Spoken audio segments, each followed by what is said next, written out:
Satani yararimo yohereza abadayimoni mu isi benshi cyane bazanywe no kuza gusenya ibicaniro by'amasengesho mu bantu. Kabiri, no kumara ubwiza bw'Imana mu bantu. Bibiliya ivuze iki? Ijisho ry'iburyo naperereje amakuru yaryo cyangwa se nashatse ubusobanuro bw'ijisho ry'iburyo. Ijisho ry'iburyo risobanuye ihisurirwa. Nahashi yashakaga gufata abantu biyabeshi kuko barabanyamasengesho. Babwo twabyemera, reka tubanze dusenge. Imana nitadutabara turagaruka. Bibiliya irambwira ngo bamuha iminsi 7. Narinzanye ijambo rifite topic ivuga ngo ntuzemere gutsindwa utarasenga. Ngo andikira ijambo abantu bazi igihema rya Dawidi ryagwirise ariko ntibazi igihe nzaryegurira.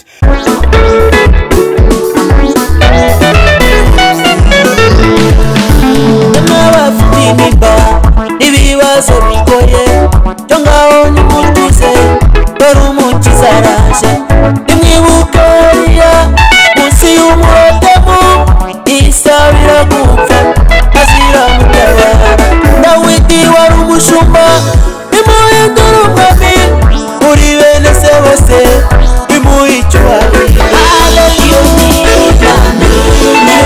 imbaraga dore iyo ni ubasa kanije gutabara iyo ni imbaraga dore iyo ni ubasa kanije gutabara. Furize amahoro y'Imana, umugisha Imana itanga ubane namwe aho muherereye, abari mu gihugu cy'u Rwanda n'abari hanze y'u Rwanda mwese nimugubwe neza kandi mugubwe neza cyane. Nkuko mubibona kuri kamera zacu turi kumwe n'umukozi w'Imana, yambaye neza, aracyari umusore ariko kandi n'umupapa wubatse, uriko urabona ko amavuta y'Imana amuriho. Niyo mpamvu twamuhamagaye kugira ngo tuganire cyangwa se atugezeho ubutumwa bwiza. Afite ubutumwa bwiza Imana yamuhaye, afite iyerekwa rikomeye cyane, afite message igenewe abantu bose bumva ikinyarwanda. Reka tumusuhuze. Uraho neza mukozi w'Imana? Yesu ashimwe. Amakuru y'imisi?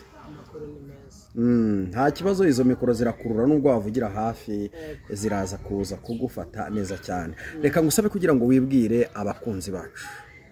Ndabasohoje amahoro y'Imana bane namwe. Mazina ni Niyorukundo John. Yego. Ndi umugabo, mfite madamu. Turi hafi kwibaruka kandi mwana. Amena, amena, amena. Nimumara kwibaruka muzaduhe ku gikoma nyaboneka. Muzadutumire, muzadutumire. Abantu benshi banze ku izina Dawidi. Ndi umukristo wo kwitorero rya Cyahafi. Nimuhabwe umugisha n'Imana mu izina rya Yesu. Urakoze cyane, nawe uhabwe umugisha w'Imana. Dawidi turagukunda cyane. Ntabwo turi buze kujya mu bintu byinshi, ahubwo reka tugusabe kugira ngo usenge Imana. Imana yera, Imana nyir'ubutwari, Imana idasaza, Imana idasanzwe, Imana idahinduka, Imana idakomwa mu nkokora n'imigambi y'abantu. Ahubwo ijambo ryawe narimvuze ngo tugiye kuganiraho, uriherekeze urigeze kure, kandi umuntu wese wemera gutega amatwi no kumva akumvira ijambo ryawe, narimvuze ngo ahabwe umugisha nawe, kandi ijambo ryawe rimubera ikiraro kimwambutsa kikamugeza mu mugambi wawe. Urakoze. Turagushimiye kuko kubana natwe kandi no kudushyigikira kugira ngo tugere kuri izi mikoro. Izina ryawe rishyirwe hejuru mu izina rya Yesu. Amen. Urakoze cyane. Izina ry'Imana rishyirwe hejuru kandi rishyirwe hejuru mu izina rya Yesu Kristo. Imana amahoro ikugirire neza. Reka tukwakire utugezeho icy'Imana yagutumye kutugezeho uyu munsi. Kare. Murakoze. Reka dusome ijambo ry'Imana. Riri muri Samweli wa mbere. Samweli wa mbere. 11 umurongo wa 2. Usimbuke usome no ku murongo w'9. Reka dusome mu izina rya Yesu Kristo. Samweli wa mbere igice cya 11 umurongo waho wa 2. Nahashi umwamoni arababwira ati, niba mwemera ko mbanogora amaso y'iburyo tuzasezerana mbihindure igitutsi ku Bisiraheli bose. Soma ku 9 umurongo w'9. nuko babwira za ntabaza bati muzabwire ab'i Yabeshi y'i Galeyadi muti ejo ku gasusuruko muzatabarwa. Nuko intabaza zirara zibibwira ab'i Yabeshi baranezerwa. Mwakire neza ijambo ry'Imana. amen Amen. dusomere muri Amosi Amosi 9:11. Amosi 9:11. Yego, umurongo w'Icyenda. Amosi 9, yego umurongo wa 11. yego. Uwo munsi nzegura ihema rya Dawidi Yego. ryaguye nice ibyuho byaryo, kandi nzasana ahasenyutse haryo, nzaryubaka rimere nk'uko ryahoze kera. Amen. Ndagira ngo tuganire kuri iri jambo ry'Imana, niturangiza dusenga Imana ishimwe. Amen. Nari ndimo mvuga ngo tugiye kuganira kuri iri jambo ry'Imana, niturangiza dusenge Imana ishimwe. Amen. Jobundi nari ndimo mbwira abantu twari kumwe, Yego. ndababwira ngo Imana ntabwo iterwa ubwoba n'inama. Yego. Zigambirira kutugirira nabi cyangwa se zivuga ko tuzamwara, zivuga amagambo atandukanye kuri twe. Ahubwo nabonye Imana ireka umwanya wabo ugapfa ubusa, kabiri igakoma mu nkokora imigambi yayo kugira ngo itagerwaho. Nigeze mbwira abantu, ndababwira ngo nubwo abantu bari baragufashaho umwanzuro, ariko nyiri umwanzuro ntiyari ahari. Nshingiye ku ijambo rivuga ngo bazaterana ariko ntabwo ari njye uzaba ubateranije. Bisobanuye iki? Bivuze ngo hari igihe abantu baterana ariko bagaterana atari mu mugambi w'Imana. Twasomye ijambo ry'Imana muri Samweli wa mbere 11 umurongo waho wa 2. Harambwira ngo nuko Nahashi w'Umwamoni abwira abantu b'i Yabeshi y'i Galeyadi, arababwira ngo kugira ngo niyuzuze namwe nuko mbanogora amaso y'uburyo, tugasezerana nkabihindura igitutsi ku Bisiraheli bose.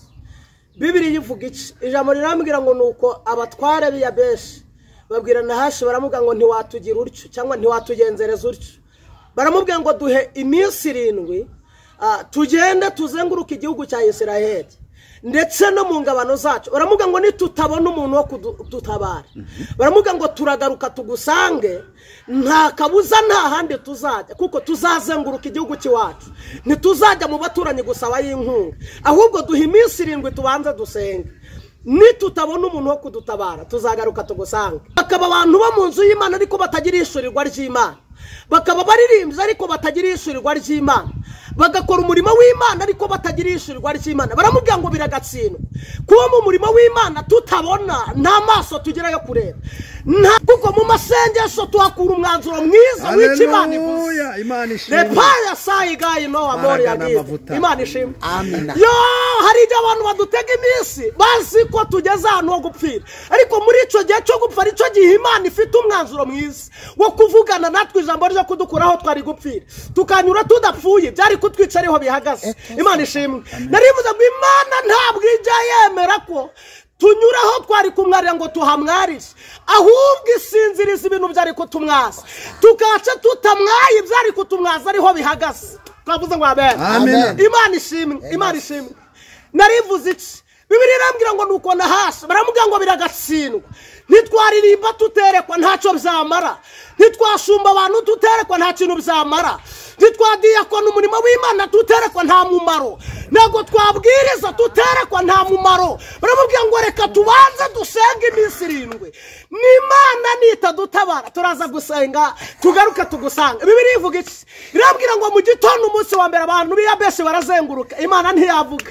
Bazenguruka kuwa 2 ntiyavuga, bagera kuwa 3 ntiyavuga. Birambwira ngo bageze kuwa 6 nimugoroba ijambo ijambo rirambwira muri Samweli wa mbere 11:9 harambwira ngo nuko zana bazazumva ijambo rivuye mu kanwa k'Imana nababwira ngo ejo mu gitondo ku gasusuruko nahasha atarabiyongeza ngo abanogora amaso y'iburyo abahinduye igitutsi n'Imana irabenosigay izanywe no kubakiza igitutsi nahasi yaragiye kubatuka nzaniye itangazo itorero zivuga ngo Imana ikiza igitorero igitutsi nahasi yashakaga kudutuka yo haleluya Imana ihimbazwe igarutse nahasi ataratunogoramo amaso Amen. tuvuge ngo amen Amen. haleluya Amen.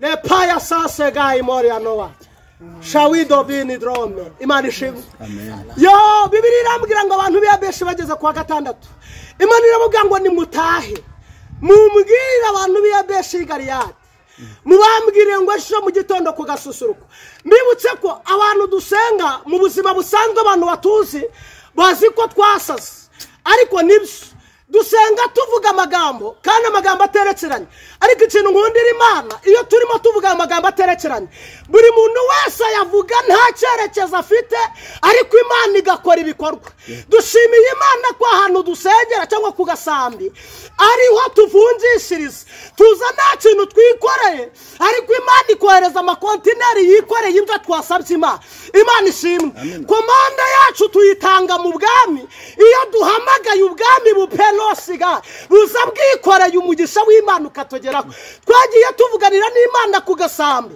ikatubwira ko tuzakomera tuvuka ahantu horoheje abantu banabyitegereza bagasanga ntituzakomera impamvu Imana ntitewe ubwoba n'ahantu tuvuka kabiri ntinatewe ubwoba n'impamvu z'ubuzima turimo ahubwo Imana ireba hazaza ho mu niyo mpamvu abantu bakwitegereza bakabona uzapfa ntacyo wimariye ariko umugambi w'Imana ku buzima bwawe Imana ikawuhisha abantu Imana ishimwe haleluya narizanye itangazo rivuga ngo Imana igutabare nahasha atarakwiyongeza kandi nubwo wabonaga warunaniwe banza ubwire dayimoni wari ukucogoje mubwiye ngo reka mbanze mvugane n'umwana nataza n'ubutabazi bwe kuri nje ndagaruka ungenze uko ushaka Bibiliya irambwira ngo barasenga irababwira ngo nimutahe Bibiliya irambwira ngo hazengurukaga abantu bari bagifite imbaraga barimo basenga iminsi 7 Bibiliya irambwira ngo abasaza n'abakecuru ntibari bahari ngo abantu b'Yabeshi Imana yavuga ngo nimusubira mubwire abandi basigaye babwire ngo ejo mu gitondo ku gasusuruko bakecuru n'abasaza ngo baba bari basigaye ku mukeka barimo barasenga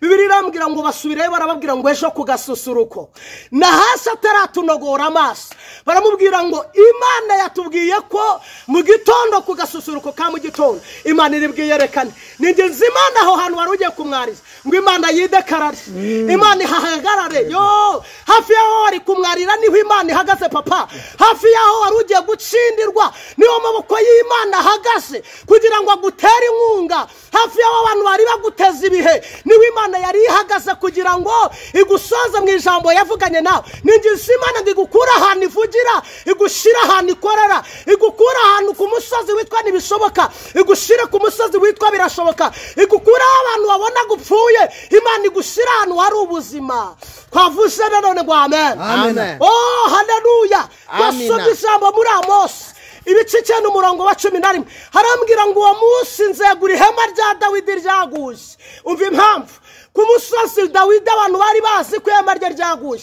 Imana ivugana n'umuhanuzi witwa Mose iramubwira ngo ndi kubabwira ngo uwo munsi nzegura ihema rya Dawidi ryaguye ningize Imana ngo yegure ihema ry'itorero ihema ry'amasengesho yawe Imana yongera iryegure ihema ryo kwerekwa no guhanura Imana yongera iryegure ihema ryo kugera kure Imana iryegure ihema ry'urubyaro rwawe Imana iryegure ihema ry'umugisha wawe Imana iryegure umva plan Imana ifite uyu mwaka iravuze ngo izanywe no kwenepeo sima izanywe no kwegura ihema ryawe ijari ryaraguye mama yo papa mvuko Imana ivuze iravuze ngo izanywe no kwegura ihema ryawe kuko ryari ryaraguye ihema ry'urushako wabonaga ryaraguye ariko Imana ivuganye na Dawidi iranumye ngo nimubwira ngo izanywe no kunewara sirigaye izanywe no kwegura ihema ryawe ryaguye Bibiliya mvuko Imana ivuze iravuze ngo izaziba ibyuho byaryo hari abantu bari bazi ibyuho by'ihema ryawe uburyo ryaguye n'uburyo ryari rimeze bari babizi ariko Imana ihimbazwe yo abantu bazi inshira yakurumye ubumara ifite ariko ntibazi imbaraga zikomora ubwo bumara. Pawulo ku kirwa Merita bene igihugu bari bazi imbaraga z'inshira yamuriye ariko ntibari bazi imbaraga zishwe muri Pawulo ziri mu mukiza ubwo bumara. Bibiliya irambwira ngo bategereje umwanya muremure babona nta kintu abashye, barangije baravuga ngo n'Imana ninginze Imana muri iki gitondo cy'uyu munsi narimvuze ngo Satani hano yaragutegerereje, narizanye itangazo rivuga ngo Imana izanye ihumure rirambye ku buzima bwawe. Imana ishimwe. Amen. Haleluya. Amen. Imana ihimbazwe. Amen. Namubwira ngo nzegura ihema rya Dawidi ryaguye kandi nzaziba ibyuho byaryo. Aravuga ngo gatatu nzasana hasenyutse haryo kandi aramubwira ngo nzaryubaka rimere nk'uko ryahoze kera. Yo mva umugambi Imana ifite umugambi wo kugira ngo ikubakire ihema rimere nk'uko ryahoze kera. Ningize Imana ngo yongere yubake ihema ryawe. Yo ihema ryawe ryaraguye ariko ningize Imana ngo yongere ryegure mu izina rya Yesu. Umva ukuntu Imana yantumye yambwiye ngo no kongera kwegura ihema ry'Abanyarwanda. Yo abanyamasengesho ihema ryanyu ryari ryaraguye ariko Imana izamwe no kongera kwegura ihema ryanyu. Babwiriza butumwa ihema ryanyu ryari ryaraguye ariko Imana itumye umuhanuzi Dawidi ngo babwire ngo Imana izamwe no kongera kwegura ihema ryayo muri mwebwe mu izina rya Yesu. Imana ishimwe. Tugiye gusenga. Yesu aherutse kujya mu mudugudu witwa Inayini. Bibiliya irambwira ngo hari abantu bari bikoreye ikiriba bagiye gushingura. Uyu mudugudu witwa Inayini wari ufite amarembo abiri, irembo ryo kwinjirirwamo n'irisokerwamo. Bibiliya irambwira ngo Yesu arimo yinjira mu murwa asanga abantu bikoreye ikiriba barimo bajya gushingura kandi irembo basokeragamo nta muntu wari wemerewe kuryinjiramo. Bibiliya irambwira ngo nuko Yesu abitegereza asanga nanyura mu irembo ryemewe kwinjirirwamo arasanga bageze ku irimbi. Bibiliya irambwira ngo yinjira anyuze Sansonike. Nagira ngo ngutangarize itangazo mu gihe cyo gukora kw'Imana inyura n'ahantu hatemewe ariko igatabara, inyura n'ahantu hagaragaraga nk'atari inzira ariko ikahanyura kugira ngo ubone ubutabazi bw'Imana. Ninginze Imana ngo nanone kandi ubutabazi bw'Imana buri rijanse bukuzeho. Imana ishimwe. Yo hari ahantu wakabaye uri ariko ntabwo ari huri. Ninginze Imana ngo itegeke ibintu byagukerereje bihinduke transport yo kukujyana bikugeze mu mugambi w'Imana. Imana ishimwe. Tugiye gusenga. Nari mfite yerekwa ashaka kuvuga ryo muri uyu mwaka turimo. Nari ndimo senga mu kwezi kwa 10. Imana ivugana nanjye ibintu bikomeye. Irambwira ngo mbwire Abanyarwanda ndetse n'abari hanze y'u Rwanda mu bihugu bitandukanye. Nari ndimo ndeba mpishurirwa mbona ikuzimu Satani ateranije inama imara amezi 3. Badayimoni bari barimo bahabwa izindi nshingano zo gutangirana mu wundi mwaka twari turimo twinjiramo. Bibiliya cyangwa se ijambo ry'Imana rirambwira ngo Satani yirirwa azerera nk'intare kandi yivuga nk'intare ishaka uwishonshomera. Mishuriwe iryo yerekwa nabonaga abo badayimoni bazanywe no gusenya ibicaniro by'amasengesho mu bantu. Kabiri ndetse bari bazanywe no kuza kumara ubwiza bw'Imana mu bantu. Gatatu mbona Satani iyo atumye umudayimoni ku muntu runaka cyangwa se kuri Dawidi reka nitangeho urugero, umudayimoni akananirwa gushira mu nshingano ibyo yatumwe kuri nje ntabisohoze. Satani ako kanya yaramuhinduraga akohereza undi dayimoni ufite imbaraga ziruta uwa mbere. Imana irambwira ngo mbwire abantu b'Imana itorero muri rusange mbabwira ngo nimwongere ibihe byo gusenga kuko Satani we azanywe no gusenya ibicaniro by'amasengesho akamara ibihe byiza byo gusenga mu bantu. Kabiri akanamara ubwiza bw'Imana ku bantu. Rero ninginze Uwiteka ngo yongere agukangure ahantu warusinziriye, ahantu warunaniwe. Ndagira ngo ngutangarize biguhiga ntibyari byananira. Ariko ngize ngo niwongere ukanguke ugwize ibihe by'amasengesho. Narimbuze ngo Imana imishurira iyo Satani atumye umudayimoni gucogoza umuntu runaka. Ibyo bintu Satani cyangwa se dayimoni ntabishobore. Satani ngo ahindura uwo mudayimoni akohereza undi mudayimoni umurusha imbaraga. Nari nkwingenze papa ngo wongere ugwize ibihe byiza byo gusenga muri iki gihe kigoye, muri iki gihe kibaye kibi. Nari ninginze umwuka w'Imana ngo yongera kubyutse kuko tugeze mu gihe kigoye kandi igihe cya nyuma. Reka dusenge. Imana nyir'ubutware, Imana nyir'ubushobozi, Imana ivuga bikaba yategeka bigakomera, Imana itane wane fone stars, Imana itanegurirwa izuba, Imana idacirwa inzira, imana itagirwa inama y'ikiri bukore, imana ikora icyo umutima wayo ukunze. Nari nguhamagaye muri aya masaha kugira ngo uherekeze ijambo ryawe, umwuka wera w'Imana ahagarare ku itorero ryawe, ahagarare mu bantu bawe. Bibiliya imbwira iki? Irambwira ngo abantu bagushikamishijeho umutima, niko wabwiye Yesaya mu bice 26 umurongo wa 3. Ramubwira ngo abantu bashikamishijeho umutima ndi Imana izabarinda, kandi izabarinda baba amahoro masa kuko banyiringiye. Ninginze umwuka wera w'Imana kugira ngo akomeze abantu bashikamishije umutima ku Mana, kandi baba amahoro masa kuko bayiringiye. Nyemerera wongere wegura ihema ry'amasengesho, wongere wegura ihema ryo kuririmba, wongere wegura ihema ry'ivuga butumwa kuri buri muntu wese wari umaze igihe kinini yumva yarananiwe. Nari ninginze amaboko y'Imana ngo yongere yegura ihema ryawe kuri twe mu izina rya Yesu. Nganyemerera ubane natwe udushigikire mu izina rya Yesu Kristo, amen. Urakoze cyane, nta kindi twarenzaho. Imana amahoro guhereze umugisha. Ariko mbere yuko usoza, reka ngusabe kugira ngo utambutse nimero yawe ya telefone, uwakenera ko umusengana abe yakubona mu buryo bworoheje. Nomero wambonaho ni 078 45 19 110. Murakoze. Shalom.